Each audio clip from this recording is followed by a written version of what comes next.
Hello दोस्तों, आज हम एक्सप्लेन करने वाले हैं अभी हाल ही में आई मूवी थाई किचवी। फिल्म की कहानी एक बूढ़ी औरत की है जिससे पूरे गांव वालों ने रुपए उधार ले रखे हैं। कहानी में ट्विस्ट तब आता है जब वो मरने वाली होती है। तभी उसके बेटों को पता चलता है कि माँ के पास तो सोने का खजाना है। अब वो खजाना पाने के लिए क्या क्या करते हैं, चलिए जानते हैं। उन थाई गाँव में सबसे ज्यादा पैसे वाली हैं। इनके 3 बेटे हैं जो शहर में रहते हैं और इनकी बेटी सुल्ली जो अपने पति से अलग होकर इन्हीं के साथ रहती है। इसका एक बेटा भी है। एक दिन जब वो लोगों से ब्याज के रुपए वापस लेने जा रही होती है तभी एक लड़का उन्हें देख लेता है और पूरे गांव वालों को चिल्लाकर बता देता है कि पावनी थाई वसूली करने आ रही है। सुनते ही सभी लोग घर में छिपने लगते हैं तो कुछ लोगों से वो रुपए जबरदस्ती छीन लेती हैं। वहीं गांव में रहने वाला पैनी जो कि अब 40 साल का हो गया है और अभी तक कुंवारा है, पावनी थाई उससे पूछती है क्या हुआ, आज तुम लड़की देखने गए थे। वो बताता है लड़की भाग गई। ये सुनते ही वो हंसने लगती हैं। फिर उसी रात एक शराबी को देखते हैं जिसने पावनी थाई से भी रुपए उधार ले रखे हैं। वो भगवान के सामने कहता है अगर कल सुबह तक तुमने पावनी थाई को इस दुनिया से नहीं उठाया तो मैं दूसरे भगवान की पूजा करना शुरू कर दूंगा।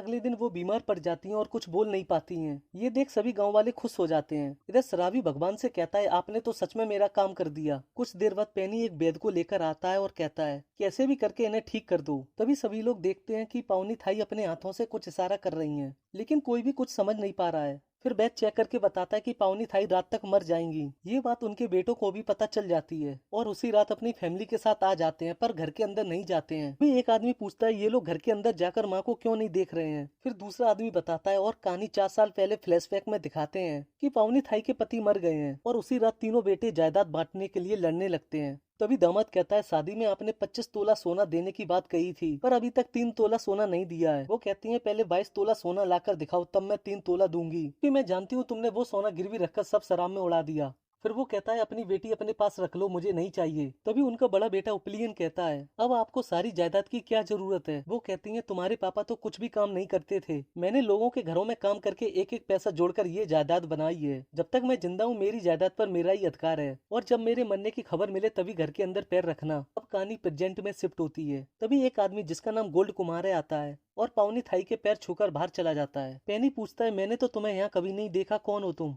फिर वो उसे कुछ बताता है जिसके बाद पैनी उनके तीनों बेटों को बुला लाता है। वो बताता है आपकी माँ कई सालों से मुझसे हर हफ्ते 1 ग्राम सोना खरीदती थी और पिछले हफ्ते 160 तोला सोना एक साथ खरीदा। उसके जाने के बाद दामाद बैंड बाजा लेकर नाचते हुए आता है। उसे देखते ही पैनी इन लोगों से कहता है रिवाज के हिसाब से घर जमीन जायदाद लड़कों को मिलता है और गहने बेटे सुल्ली को मिलेंगे जो कि अपने आप दामाद के हो जाएंगे और अब तो 160 तोला सोना भी इसी को मिल जाएगा। जैन पूछता है तो अब हम लोग क्या करें। वो कहता है तुम लोग 50-50 तोला आपस में बांटकर अगर मुझे 10 तोला सोना दे देते हो तो मैं तुम्हारी सोना ढूंढने में मदद करूंगा और इसके बारे में दामाद को कुछ भी नहीं बताऊंगा। और कहता है जब तक सोना हमें मिल नहीं जाता तब तक तुम्हारी माँ मरनी नहीं चाहिए। ये बात वो लोग मान जाते हैं। फिर वो लोग घर के अंदर बाहर हर जगह सोना ढूंढने लगते हैं लेकिन सोना उन्हें कहीं नहीं मिलता है और देखते देखते कई दिन गुजर जाते हैं। और एक दिन सेल्वम कहता है अगर सोना वाली बात दामाद को पता चल गई तो हमें कुछ भी नहीं मिलेगा। पैनी कहता है तुम लोग एक एक तोला करके 3 तोला कर दो और वो दामाद को दे दो, जिसके बाद वो तुम्हारी बहन को लेकर चला जाएगा। फिर उसी रात वो लोग सोने वाली बात अपनी पत्नियों को बताकर दामाद को देने के लिए उनसे गहने ले लेते हैं।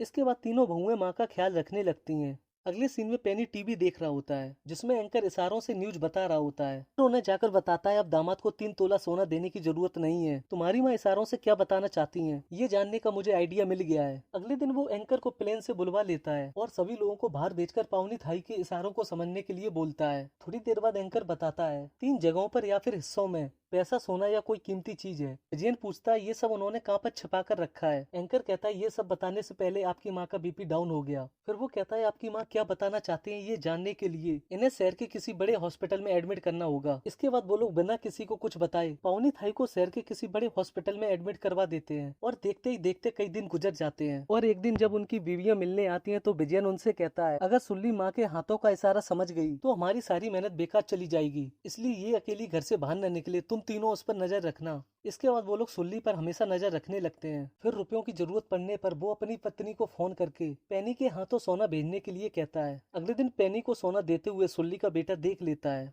फिर अपने पापा को फोन करके बताता है बुआ चुपके चुपके पैनी को गहने दे रही है। इसके बाद वो पैनी से मिलने जाता है और उसके गले पर चाकू रखते हुए पूछता है अब कुछ बताओ आखिर बात क्या है। फिर पैनी सोने वाली बात बता देता है तो वो कहता है मुझे सब कुछ पता चल गया है, ये बात मेरे सालों को मत बताना और वो लोग जो भी कर रहे हैं मुझे हर बात बताते रहना, गहने मिलने के बाद मैं सब कुछ देख लूंगा। अगले दिन विजयन डॉक्टर से पूछता है हमारी माँ कैसी है। डॉक्टर इंग्लिश में बताता है वो क्रिटिकल कंडीशन में है और उनमें कोई भी इम्प्रूवमेंट नहीं हो रही है। ये लोग कुछ समझ नहीं पाते हैं। फिर सेल्वम सभी को बताता है माँ को कोई भी दिक्कत नहीं है, वो जल्दी ठीक हो जाएंगी। अगले सीन में पावनी थाई की तबीयत बिगड़ जाती है। कुछ देर बाद हॉस्पिटल का एमडी उन्हें बताता है आपकी माँ को पैरालिसिस हो गया है। उनके ब्रेन के राइट साइड में गले तक जो नस गई है वो ब्लॉक हो चुकी है। काफी समय तक सिर पर बोझ उठाने से ऐसा हो जाता है। बाहर आकर विजयन कहता है लाखों का खर्चा कर दिया, सब पानी में चला गया। वहीं सेल्वम हॉस्पिटल के बाहर आकर बैठ जाता है जहां वो कुछ लोगों को एम्बुलेंस वाले के साथ झगड़ा करते हुए देखता है। फिर वो एम्बुलेंस के ड्राइवर से कहता है वो लोग तुम्हें बुला रहे हैं और तुम यहाँ सिगरेट पी रहे हो। ड्राइवर कहता है इतना ही है तो तुम खुद जाकर देख लो। फिर वो अंदर जाकर देखता है तो एक बूढ़ी औरत वेंटिलेटर पर होती है। तभी वो लोग कहते हैं और कितनी देर तक हम लोग इंतजार करें। इतना सुनते ही वो ऑक्सीजन को हटा देता है और वो औरत तड़प तड़प कर मर जाती है। ये देखते ही सेल्वम के आंसू आ जाते हैं। फिर ड्राइवर बताता है वो औरत वेंटिलेटर पर थी और उनके बच्चे उन्हें मारने के लिए बोल रहे थे। दुनिया में कोई भी माँ बाप हमारे पास पैसे नहीं है ये कहकर अपने बच्चों को मारने के लिए नहीं कहता, लेकिन आजकल के बच्चे पैसे के लिए अपने माँ बाप को मार देते हैं। इधर हॉस्पिटल में पावनी थाई की उंगलियां चलने लगती हैं। फिर डॉक्टर उन्हें बताते हैं आपकी माँ में इम्प्रूवमेंट होने लगी है, लेकिन विजयन कहता है अब हमारे पास पैसा नहीं है, हम लोग माँ को घर लेकर जाएंगे। कुछ देर बाद एमडी उन्हें बताता है अगले 2 घंटे तक आपकी माँ की बॉडी फंक्शन अगर ऐसे ही नॉर्मल रहे तो कल सुबह सर्जरी करवाकर ब्लॉकेज हटवाने की कोशिश कर सकते हैं। आपकी माँ की गई हुई जान वापस आ रही है। करोड़ों में किसी के साथ ऐसा होता है।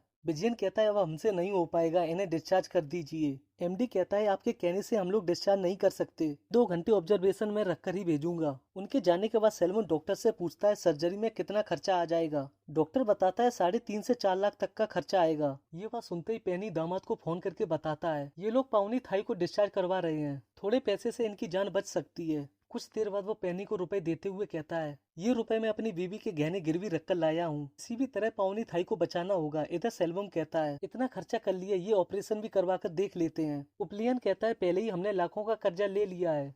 सेल्वम कहता है अगर कल हमारे साथ भी ऐसा हुआ तो हमारे बच्चे पैसे की कंजूसी करके हमको नहीं बचाएंगे तो आपको कैसा लगेगा। ये सुनते ही वो दोनों रुपए देने के लिए मान जाते हैं। अभी पेनी रुपए लेकर आ जाता है तो विजयन उससे पूछता है इतने सारे रुपए तुम कहाँ से लेकर आई। वो कहता है मेरे हिस्से में भी तो 10 तोला सोना आ रहा है, इसलिए मुझे भी तो कुछ करना पड़ेगा। अगले दिन ऑपरेशन के बाद वो ठीक हो जाती हैं और कहानी 3 दिन आगे बढ़ती है। पेनी बताता है मदुरई वाले मामा एक्सपायर हो गए हैं और दोपहर को उनका अंतिम संस्कार होगा। विजयन कहता है तुम हमारी तरफ से जाओ और बता देना हम लोग हॉस्पिटल में हैं। उसके जाने के बाद वो लोग माँ से मिलते। फिर विजयन पूछता है जब आप गिरी थी तो हाथ से क्या बताने का इशारा कर रही थी। वो बताती है जब तुम लोग मुझे कमरे से बाहर ले जा रहे थे तो पंखा चालू रह गया था, उसे बंद करने के लिए 3 नंबर वाले स्विच को दबाना था। ये सुनते ही तीनों एक दूसरे की तरफ देखने लगते हैं। फिर सेल्वम पूछता है सुनार ने हमें बताया था तुमने 160 तोला सोना उससे खरीदा है, वो कहाँ है। वो कहती है मैं किसी सुनार को नहीं जानती। इधर पेनी मामा के अंतिम संस्कार में पहुंच जाता है और देखता है कुछ लोग उसी सुनार को पीट रहे होते हैं। तभी पता चलता है उस सुनार की दुकान पर चोरी हो गई थी, जिसके बाद वो पागल हो गया और जहाँ भी मातम वाला घर देखता है वहाँ जाकर रोने लगता है और बताता है मरने वाले को उसने कई तोला सोना बेचा था। ये सुनते ही पेनी के होश उड़ जाते हैं। इस सीन हॉस्पिटल शिफ्ट होता है। डॉक्टर उन्हें बताता है अब तुम्हारी माँ अगले 20 साल तक नहीं मरेंगी। इसके बाद वो लोग उन्हें घर ले जाते हैं। फिर वो बहुएं और बेटी को कमरे में बुलाती हैं और बेड के हैंडल को घुमाती हैं जिस पर 3 लिखा होता है। तभी बेड में चाबी दिखती है और साइड में एक लॉक होता है जिसे खोलने पर 300 तोला सोना दिखाई दे जाता है। फिर वो कहती है पूरे गाँव में सिर्फ मैं अकेली हूँ जिसने अपनी ताकत पर घर बनाया और पैसा इकट्ठा किया, क्योंकि मैंने दूसरी औरतों से थोड़ी ज्यादा समझकर जिंदगी जी है। हाथ में जो पैसा आता है उसमें से घर का खर्च निकालकर थोड़ा सा पैसा कैसे बचाना है ये सीखा है। अब तुम लोग ये सब आपस में बराबर बांट लो। अगले दिन वो पंचायत के सामने सुल्ली का तलाक करवाती है तो वो कहता है मैं ठीक से रहूंगा, लेकिन वो नहीं मानती हैं और कहती हैं तुमने कभी अपनी पत्नी की कदर नहीं की। फिर थोड़ी देर बाद वो सुल्ली से कहती हैं क्या तुम दूसरी शादी करोगी। वो कहती है मेरा एक बेटा है, आप क्या करने के लिए बोल रही हो। फिर वो सुल्ली के बेटे से पूछती है तुम्हारी माँ दूसरी शादी करने जा रही है। ये बात वो खुशी खुशी मान जाता है। फिर वो पेनी के साथ उसकी शादी करवा देती हैं और ये फिल्म यही खत्म हो जाती है। आपको ये मूवी कैसी लगी कमेंट बॉक्स में जरूर बताएं। तब तक के लिए वीडियो को लाइक करें और आने वाली नई नई वेब सीरीज मूवीज का एक्सप्लेनेशन देखने के लिए हमारे चैनल को सब्सक्राइब करना बिल्कुल ना भूलें।